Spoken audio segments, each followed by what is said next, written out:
Hello guys, আমি এখন আছি, বলেন তো কোথায়? দেখে নিশ্চয়ই বুঝতে পারছেন আমি এখন আছি এটা একটা শালবনের ভিতরে। চতুর্পাশে শুধু গাছ আর গাছ, গাছ আর গাছ। বলেন তো কেমন লাগতেছে? শুধু গাছ। একটা শালবনের ভিতরে আছি, শালবন বিহার, দিনাজপুরে বেশ কিছু বনভূমি আছে, যেমন সিংড়া ফরেস্ট।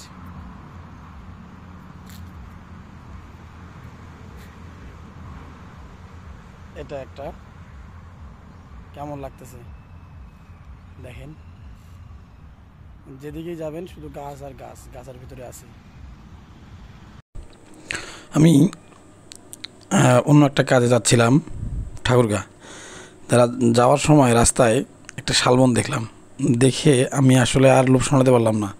আমি জানি অনেকের ভালো লাগবে না, কারণ এখানে শালবন শুধু বন জঙ্গলের ব্যাপার, কিন্তু আমার প্রকৃতি প্রেমী, আমার খুবই ভালো লাগে।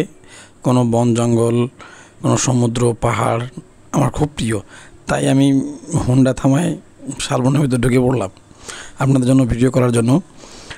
খুবই ভালো লাগছে আমার কাছে। আমার ভিডিওগুলো দেখবেন যে কোনো আপনার অতিরিক্ত আপনার কালার ব্যবহার করা না, যে খুব সবুজ।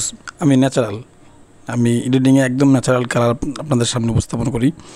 দেখেন, একটা দিনাজপুর থেকে যে রাস্তাটা পঞ্চগড় গেছে, সেই রাস্তাটার মাঝখানে আপনার বীরগঞ্জের কাছাকাছি একটা শালবন বিহার আছে। সেই বিহারটার আমি কথা বলতে বলতে একদম ভিতরে চলে গেছিলাম। অনেক সুন্দর লাগছে আমার কাছে। অনেক পুরাতন একটা শালবন বিহার। আমরা পড়ছি বই কাগজে শালবন বিহার। এখানে ভিতরে যায়, বিশেষ করে আমাকে 90 দশকের কিয়ামত থেকে কিয়ামত সিনেমার সেই মৌসুমীর আর সালমান শাহর যে বাগানের ভিতরে হারাই গেছিলো, সেই দৃশ্যর কথা মনে পড়ে। আমরা যারা 90 দশকে দেখছি মুভিগুলো, মানে চমৎকার একটা দৃশ্য ছিল আর কি। সেরকম মানে আমি হারাই গেছিলাম আর কি, কিছুটা নস্টালজিয়ার মতো। খুব ভালো লাগছিল, তাই আমি ভিডিও করছি, ভাবছি আমার দর্শকদের জন্য আমি একটু শেয়ার করি। দিনাজপুরের শালবন বিহার আসলে অনেকগুলো আছে, সিংড়া ফরেস্টের মধ্যে অন্যতম। আমার কখনো সুযোগ হলে আমি সিংড়া ফরেস্টের মধ্যে নিয়ে যাব। সিংড়া ফরেস্ট কিন্তু অনেক সুন্দর। তো এরকম একটা দেখেন কীরকম, প্রচণ্ড গরম ছিল, রোদ ছিল, জুন মাস, আমি ভিডিও করতেছি, ঈদের বন্ধ। এর মাঝখানেই আমি যাচ্ছে হুন্ডা দাঁড়ালাম। সুন্দর না গাইস?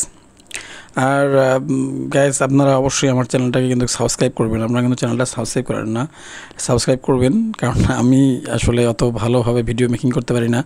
আমি এত বড় ইউটিউবার না, আমি শখের বসে করি এগুলো, ভিডিও মেকিং করে আপনাদেরকে সঙ্গে শেয়ার করি। শুধু আপনারা একটু দেখেন কেমন লাগে, কমেন্টস করবেন, লাইক করবেন।